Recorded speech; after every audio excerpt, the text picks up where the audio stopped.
जय श्री कृष्णा। आपका दीक्षिखा के चैनल में स्वागत है।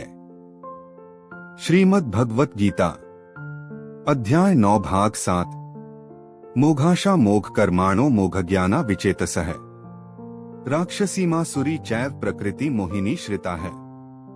इसका भावार्थ है, जो लोग इस प्रकार मोहग्रस्त होते हैं वे आसुरी तथा नास्तिक विचारों के प्रति आकृष्ट रहते हैं। इस मोहग्रस्त अवस्था में उनकी मुक्ति आशा, उनके सकाम कर्म तथा ज्ञान का अनुशीलन सभी निष्फल हो जाते हैं। इसका तात्पर्य है, ऐसे अनेक भक्त हैं जो अपने को कृष्ण भावनामृत तथा भक्ति में रत दिखलाते हैं, किंतु अंतःकरण से वे भगवान कृष्ण को परब्रह्म नहीं मानते। ऐसे लोगों को कभी भी भक्ति फल भगवत धाम गमन प्राप्त नहीं होता। इसी प्रकार जो पुण्य कर्मों में लगे रहकर अंततोगत्वा इस भवबंधन से मुक्त होना चाहते हैं वे भी सफल नहीं हो पाते, क्योंकि वे कृष्ण का उपहास करते हैं। दूसरे शब्दों में, जो लोग कृष्ण पर हंसते हैं उन्हें आसुरी या नास्तिक समझना चाहिए, जैसा कि 7वें अध्याय में बताया जा चुका है। ऐसे आसुरी दृष्ट कभी भी कृष्ण की शरण में नहीं जाते। आत्म परम सत्य तक पहुँचने के उनके मानसिक चिंतन उन्हें इस मिथ्या परिणाम को प्राप्त कराते हैं कि सामान्य जीव तथा कृष्ण एक समान हैं। ऐसी मिथ्या धारणा के कारण वे सोचते हैं कि अभी तो वह शरीर प्रकृति द्वारा केवल आच्छादित है और ज्यों ही व्यक्ति मुक्त होगा तो उसमें तथा ईश्वर में कोई अंतर नहीं रह जाएगा। कृष्ण से समता का यह प्रयास भ्रम के कारण निष्फल हो जाता है। इस प्रकार का आसुरी तथा नास्तिक ज्ञान अनुशीलन सदैव व्यर्थ रहता है। यही इस श्लोक का संकेत है। ऐसे व्यक्तियों के लिए वेदांत सूत्र तथा उपनिषदों जैसे वैदिक वाङ्मय के ज्ञान का अनुशीलन सदा निष्फल होता है। तह भगवान कृष्ण को सामान्य व्यक्ति मानना घोर अपराध है।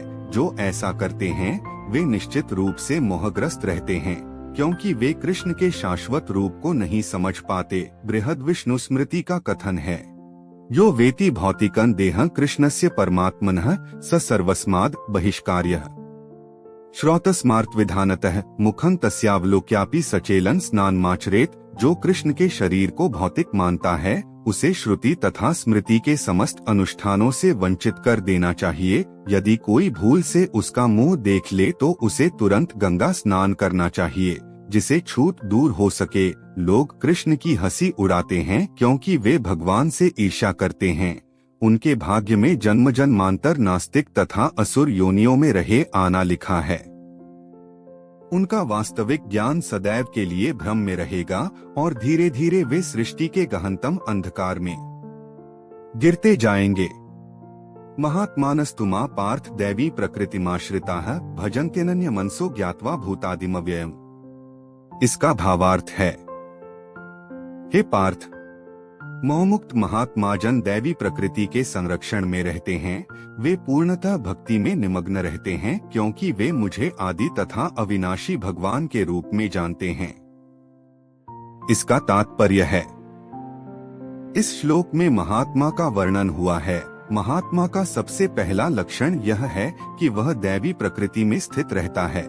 वह भौतिक प्रकृति के अधीन नहीं होता। और यह होता कैसे है, इसकी व्याख्या 7वें अध्याय में की गई है। जो भगवान श्री कृष्ण की शरण ग्रहण करता है वह तुरंत भौतिक प्रकृति के वश से मुक्त हो जाता है। यही वह पात्रता है। जो ही कोई भगवान का शरणागत हो जाता है वह भौतिक प्रकृति के वश से मुक्त हो जाता है। यही मूलभूत सूत्र है।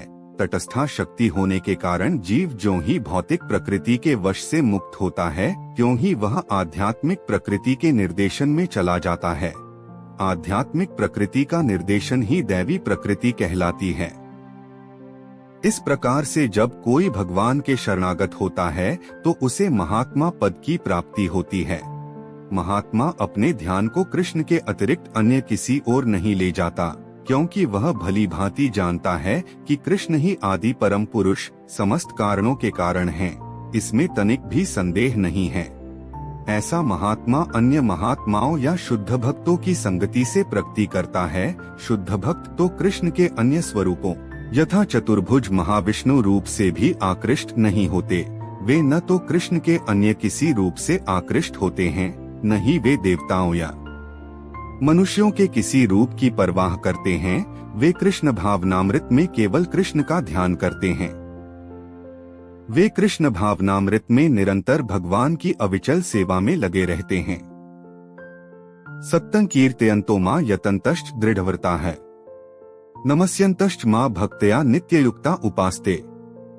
इसका भावार्थ है, ये महात्मा मेरी महिमा का नित्य कीर्तन करते हुए, दृढ़ संकल्प के साथ प्रयास करते हुए, मुझे नमस्कार करते हुए भक्तिभाव से निरंतर मेरी पूजा करते हैं।